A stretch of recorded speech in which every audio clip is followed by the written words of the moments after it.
Hi everybody and welcome to a new episode of Diagnose Dan. Today we're working on a 2013 Peugeot 107, which is the same car as a Citroen C1 and a Toyota Aygo, a very little popular city car here in Europe. Now this car is a crank no start. It came from another shop and it drove the technicians at the other shop completely crazy.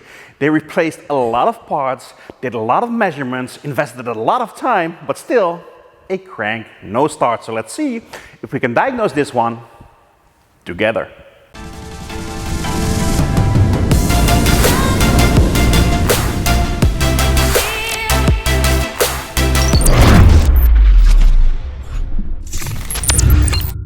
Now, I talked to the other shop's technician and he told me that this car has got an immobilizer problem. There's no communication between the immobilizer and the engine computer. Now, in all fairness, this is quite a common problem on these vehicles and it's normally caused by a broken wire between the engine computer and the immobilizer. We even got some bulletins on this in DDTSB showing you exactly where usually those wire breaks occur.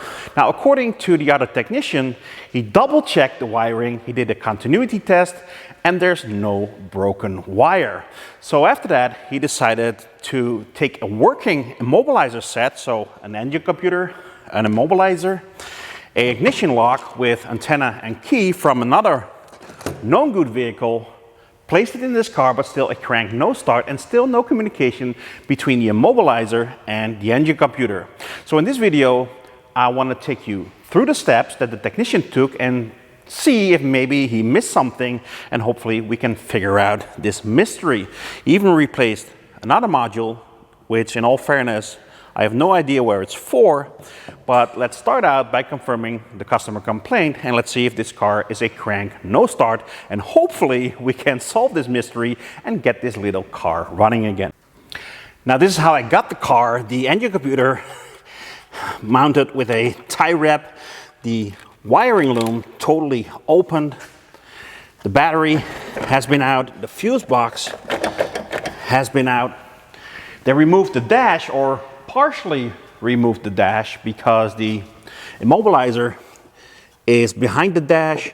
They replaced or got rid of a connector that they thought was the problem, that didn't fix it. So a lot of time and effort already invested in this car, but apparently it's still a crank no start. Now let's pretend all the other things that were done to the car were not done, and let's start from scratch again and do our own diagnosis to see if the other technician possibly missed something. Now let's start off by confirming the customer complaints. Let's start it. And indeed, it's a crank no start, and let's try the other key. And with the other key, also a crank no start. So customer complaint confirmed. Now, of course, just like we expected, this car is a crank no start. Now I quickly hooked up battery maintainer because the car was cranking a bit weak. Now in the next step, let's read the fault codes. And indeed, there is a fault code stored, the B2799, no communication with the immobilizer control module. Now this fault code is stored in the engine control module, and of course, if the engine control module is not communicating with the immobilizer, it will never authorize the engine to run. Now over here, we basically got the entire immobilizer system of this vehicle. Over here, we've got the ignition lock with an antenna that reads the information of the chip inside this key. Now, it will send that information to the immobilizer unit, and when the immobilizer unit recognizes it's the right key, it will send that information to the engine control module, and it will then authorize the engine to run. Now the fault code we've got stored, the B2799, is no communication between the immobilizer and the engine control module, so that's basically the last part of the puzzle. So in our diagnosis, we're going to focus on the immobilizer and the engine control module. I took a look at a wiring diagram, and the engine control module and the immobilizer communicate on two wires. It's a green and a purple wire, and since 99.9% of all times this fault code is being caused because of one of those two wires being broken, I want to start out by checking those two wires. Although the other technician already double checked it, we're going to do it again, and make sure he didn't miss anything. Now the communication wires are a purple wire, the one over here, and a green wire, this one. Then they go into the wiring loom, go behind the engine. You can see they've already been checking it, and it runs behind the engine. Here's the green wire, and they go into to a connector on the fuse box. So there's the purple wire, there's the green wire, and they come out the other end of the connector, then go into the car, and finally they end up at the immobilizer control unit on these 2 pins right there.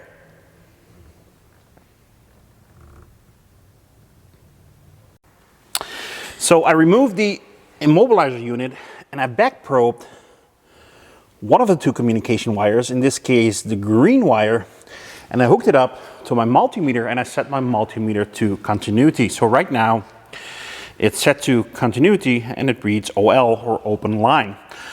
I back probed the same green wire in the connector of the engine computer right here. So when I touch that wire, we can clearly hear the meter beep, and we no longer have an open line. So now we know for sure that the green wire isn't broken. Now I've back probed the purple wire right next to it. So let's hook up my probe to the purple wire right there. And I also back probed that same purple wire in the connector right there.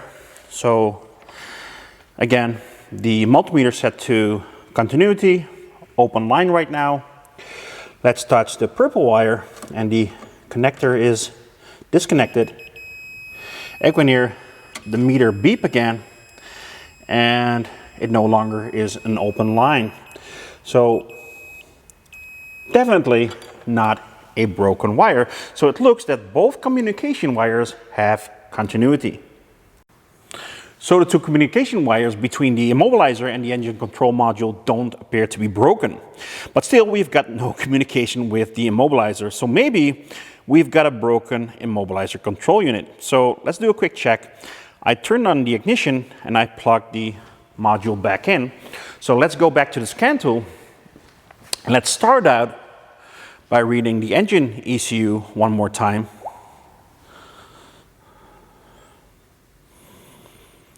And let's read fault codes. And there it is, our B2799, no communication with the immobilizer control unit. Now, let's try to read the fault codes in the immobilizer. Let's see if we can communicate. And it looks like we can read fault codes, and there are no fault codes stored in the immobilizer control unit. So with the tester, we can communicate with the immobilizer control unit, but there's no communication between the immobilizer and the engine computer. Now, the communication with the tester happens on a different wire than the communication between the immobilizer and the engine control module. Now, since we can communicate with this control module, it appears that powers and grounds to the module are just fine, but I looked at a wiring diagram, and this module has got 3 powers and 1 ground. And just to be thorough and to make sure we don't miss anything, I want to make sure we have all 3 powers and eventually check the ground.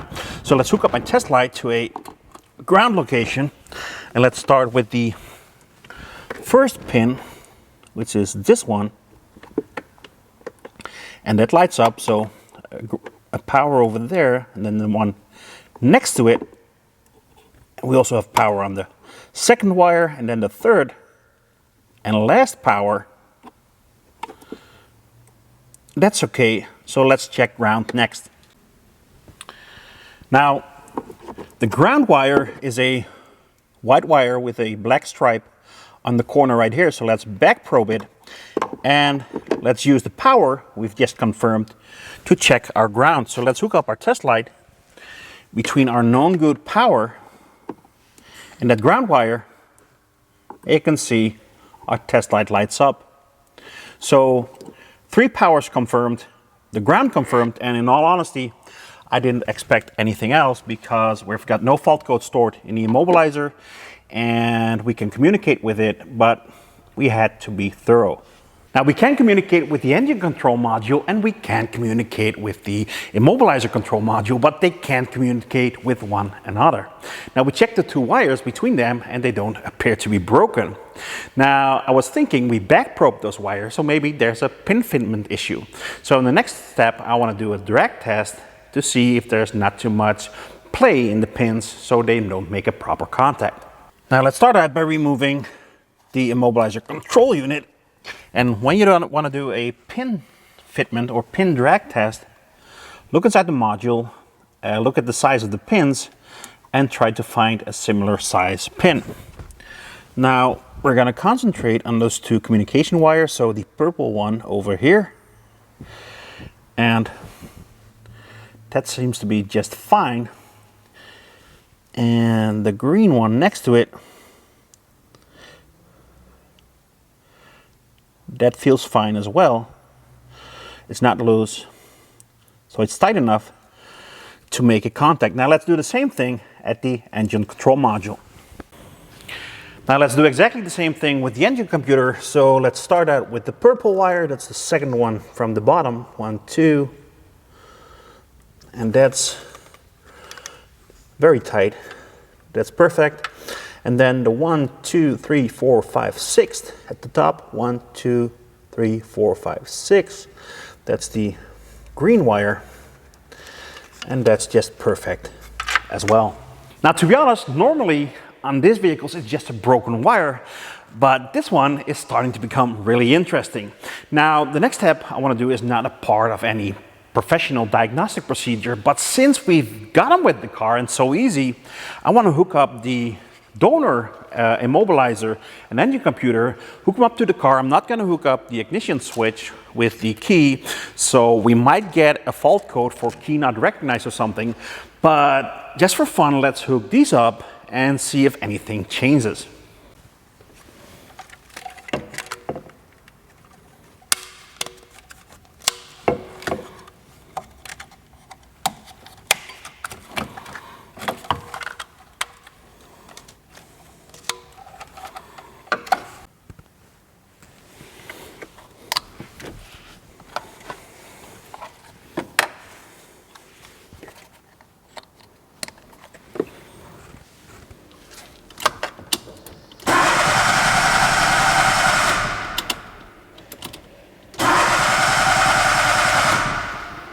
So right now we hooked up a donor engine ECU and a donor immobilizer ECU from a known good running vehicle.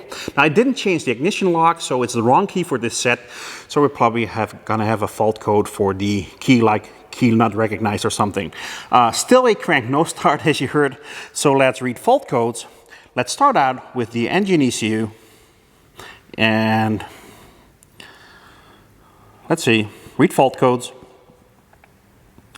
And we still got the B2799, no communication with the immobilizer control module. Again, different engine control module, different immobilizer control module. So let's go back and let's read the immobilizer and let's read fault codes. And as expected, permanent fault identification of the ignition key. So no difference with the donor engine ECU and immobilizer ECU except for the faulty key, which was to be expected. So what's going to be the next step, guys? I think it's time to bring out the scope, guys, to see what's actually going on those two communication wires. So I hooked up the original modules from the car again, and the purple and the green wire are still back probed. So let's hook up the scope to the green wire first, the one at the front. And there doesn't appear to be a signal. We do have some kind of power. Let me switch off the ignition and switch it on again to see if anything changes. And nothing seems to change. Now, let's check the other wire, the purple wire. And there's nothing at all, or something that appears to be a ground. So let me switch on or switch off the ignition and switch it on again to see if anything changes. And also no change over there. So certainly no signals on those communication wires. Now on the green wire, we have something that looks like a power, or at least we've got 12 volts over there. So I just want to do a simple test to make sure that this wire is not shorted to power. So we should be able to pull down this signal using a test light. So I'm going to hook one side of my test light up to battery negative. I'm going to touch that green wire, and if it is shorted to power, my test light should light up. If it isn't, we should pull down the power, and we can. So this is not a hard 12 volts. Now the other wire appeared to have 0 volts or something like a ground. So let's change my test light to battery positive, and let's see if that wire is not shorted to ground. If it is, my test light should light up. And just look at that. I don't know, but signals do not travel over a shorted wire. This wire is fully shorted to ground, and that explains why it can't communicate.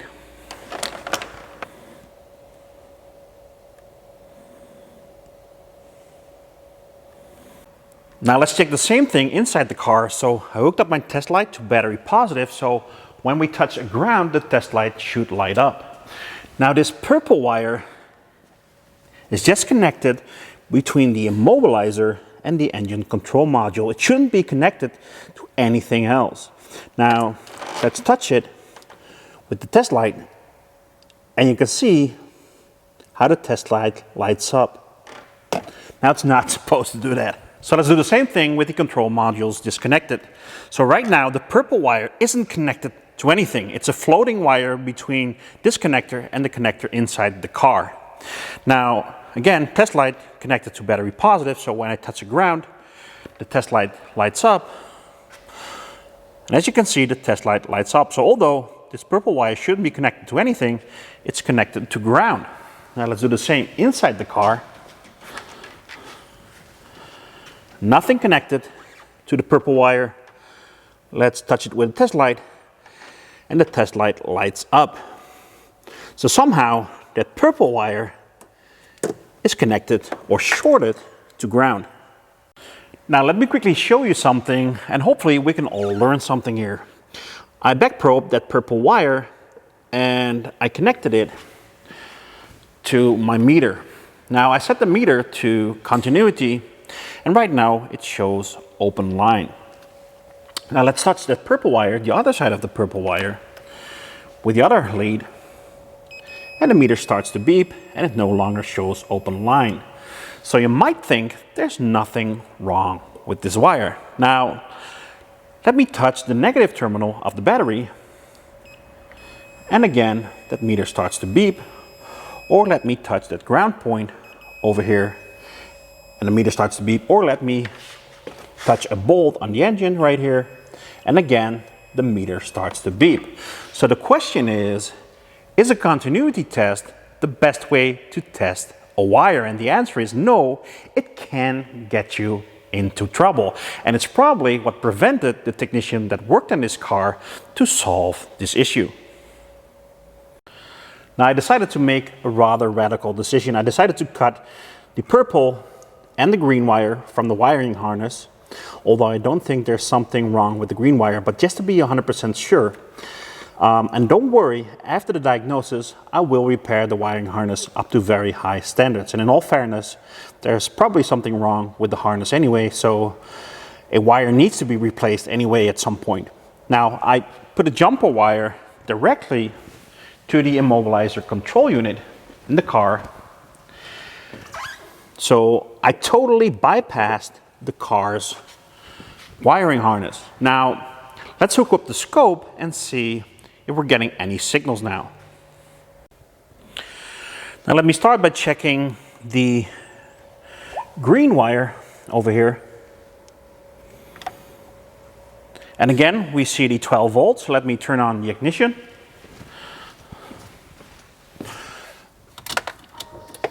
Yeah, and now we're definitely getting a signal. And let's check the purple wire. And there's a signal over there as well. So we're inside the car. Wires of the immobilizer to the engine control module are bypassed. We know there are signals. We've checked it with the scope. So the moment of truth, let's start the car. And it starts. And it stalls again. Let me try a different key.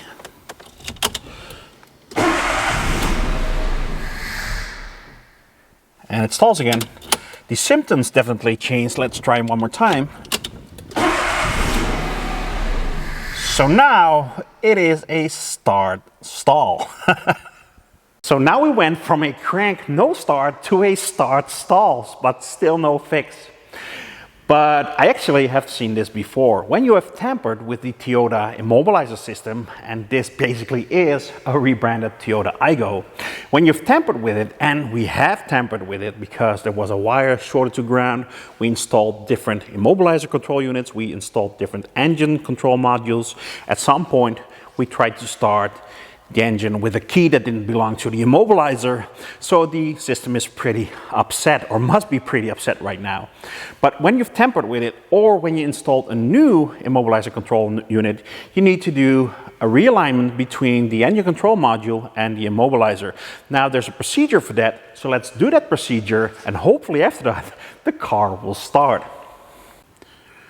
So we need to do a relearn procedure for the immobilizer, and we actually got that procedure covered in Diagnose Dan TSB or DDTSB. It states that you need to connect pin 4 and 13 in the DLC together for 45 minutes, and then the system should be happy again. So I connected pin 4 and 13 together with a jumper wire, and you can actually see that the procedure started because all kinds of lights start blinking on the instrument cluster. Now we should leave it like this for 45 minutes, come back, and hopefully after that the system is happy again and the car will run. Now the jumper cable has been in there for a little over 45 minutes, so I think the system should be happy now. So let's place your bets. Let's pull the cable out of there. Let's turn the ignition off. Let's start the car. Moment of truth. Yeah. After all this work, just look at that. All this time, finally, this car is running again. Awesome. Now it's great, we finally have this engine running again. Now I was looking underneath the hood of this car and kind of following that purple wire to see if there's anything obviously wrong with it that I or the previous technician maybe missed. Now I hooked up my test light to the wire so we can see it's still shorted to ground. I pulled it out of the harness so we can kind of follow it. So it goes there behind the engine, then it goes down over the gearbox, comes back up, and then it goes into this junction box, into a connector in the fuse box, and on the other side it comes out again and goes into the cabin of the car. We can even see that somebody has been poking that wire. Now up until this point you can kind of follow it and eyeball it, and there doesn't seem to be anything wrong with it. But when I was following that wire and kind of touching the harness, I saw something blinking in the corner of my eye. Now watch what happens when I wiggle this connector. You can see the short disappearing when I wiggle the connector. So I'm pretty sure that the problem is somewhere in or near this connector in the junction box. Now personally, I really enjoyed this one, and hopefully we've all learned something, like for instance that an ohm test or continuity test isn't always the best way to test a wire, and sometimes, like in this case, it can get you into trouble. Now of course we're all very curious where the short to ground is actually located on the car. Now we'll call the customer and ask for permission if we are allowed to continue our diagnosis and find the actual short to ground. In some cases, once they know what's wrong with the car, they want to do the repairs themselves. But if we're allowed to do it, I will include some pictures at the end of this video. Now, I really hope you enjoyed this video. If you did, please subscribe to my channel, and when you hit the little bell, you will get a notification each time I upload a new video. And remember, Diagnose Dan, fixed it again. See you next time, guys. Now, of course, I don't want to end this video without showing you guys the root cause of this issue. So I decided to remove the battery And I hooked up some jumper cables so we can still see we've got a short to ground. Now with the battery out of the way, we got way better access at the junction box and we can take a closer look at that connector. Now this is the purple immobilizer wire, and next to it is a white wire, what turns out to be a ground wire. Now look what happens when I pull that ground wire a little bit away from that purple immobilizer wire. We can actually see that the short disappears. Now it's a little bit hard to see on camera, but when we take a close-up look at that connector, we can actually see that the pin of the purple wire has been bent open and it's touching the white ground wire. Now, I don't know why and I don't know when, but somebody has been poking this connector. And this is what was causing all our issues. Now, I talked to the technician at the other shop and he told me that this car has got an immobilizer,